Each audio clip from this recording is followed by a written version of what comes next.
মার্কিন Colt, Smith and ওয়েসন, German Walther, ব্রাজিলের টোরাস। জীবন বাঁচাতে ও বিপন্ন করতে বিশ্বজুড়েই ক্রমেই ব্যবহার বাড়ছে সব নামি দামি কোম্পানির রিভলভার ও পিস্তলের। বাংলাদেশেও স্পর্শকাতর ও আভিজাত্যে মোড়ানো আগ্নেয়াস্ত্রের ব্যবসা চলছে সেই ব্রিটিশ আমল থেকে। জৌলুস ছিল বছর 8 আগেও।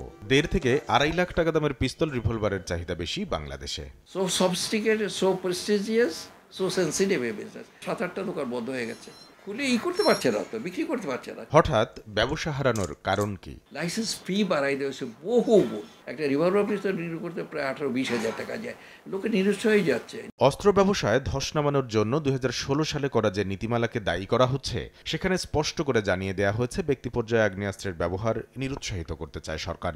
একই কারণে পিস্তল, রিভলভার ও রাইফেল কেনার শর্ত করা হয়েছে কঠিন। তবে অনেকটা সহজ শর্তে কেনার সুযোগ দেয়া হয়েছে সরকারি কর্মকর্তাদের। 1, 2, 3 ঢাকায় জমি জিতে নিন 100% ক্যাশব্যাক সহ 20 কোটি টাকার পুরস্কার। শর্ত শিথিল করা না হলে শিগগিরই বৈধ অস্ত্রের ব্যবসা বন্ধের আশঙ্কা তাদের। বৈধ অস্ত্র দিয়ে কখনো ক্রাইম হয় না, কোনো দিন করে না। অবৈধ অস্ত্র আবেদন করবো, নিবেদন করবো, রিলিফ দেওয়ার চেষ্টা রাখবো না, আমরা বাঁচবো না। শিল্পটাই আমরা মরে যাবো, সাথে সাথে এত বড় একটা মানে ভালো শিল্প এটাও শেষ হয়ে যাবে। ঝিমিয়ে পড়া অস্ত্র কেনাবেচা ধাক্কা দিয়েছে মেরামত ব্যবসাতেও, যার প্রমাণ মিলল পুরান ঢাকার 112 বছর বয়সী দোকান শামসুদ্দিন আহমেদ অ্যান্ড সন্সে গিয়ে। জানা গেল বিলুপ্তির দ্বার প্রান্তে দাঁড়িয়ে আছেন তারা।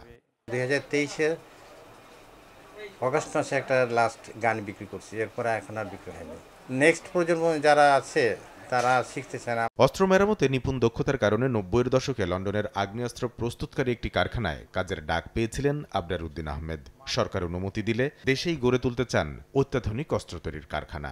যেহেতু কোনো অনুমতি নাই, আমরা বানাইলে এটা ইলিগেল হয়ে যাবে। পাকিস্তানে আমরা চেয়েছিলাম, আমাদেরকে দেয়নি ফ্যাক্টরি করার জন্য। আমার বাবা খুব বলেছিলেন, তারপর দেয়নি। আমরা একবার বলেছিলাম, তো বলছে না, এখানে অস্ত্র ফ্যাক্টরি দেওয়া যাবে না। যখন বন্ধের দ্বারপ্রান্তে বৈধ আগ্নেয়াস্ত্রের ব্যবসা, তখন নিরাপত্তা বিশ্লেষকদের যুক্তি, ব্যক্তি পর্যায়ে অস্ত্রের ব্যবহার যত কমানো যাবে ততই নিরাপদ হবে বাংলাদেশের মতো রাষ্ট্র।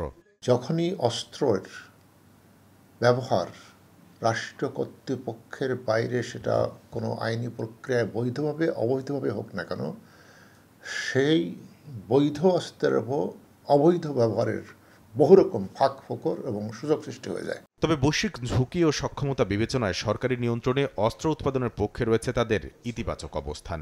অস্ত্রের বেচা কেনাতে এখন সবচেয়ে 1 নম্বর পৃথিবীতে ব্যবসা বাণিজ্য। এটার উৎপাদন এবং বেচা কেনা দুটি নিয়ন্ত্রণ প্রত্যেকটা রাষ্ট্রের হাতে, যে কী অস্ত্র আপনি উৎপাদন করতে পারবেন আর সেটি কোথায় আপনি বিক্রি করতে পারবেন, এটি একদম সেই রাষ্ট্রের হাতে কন্ট্রোল।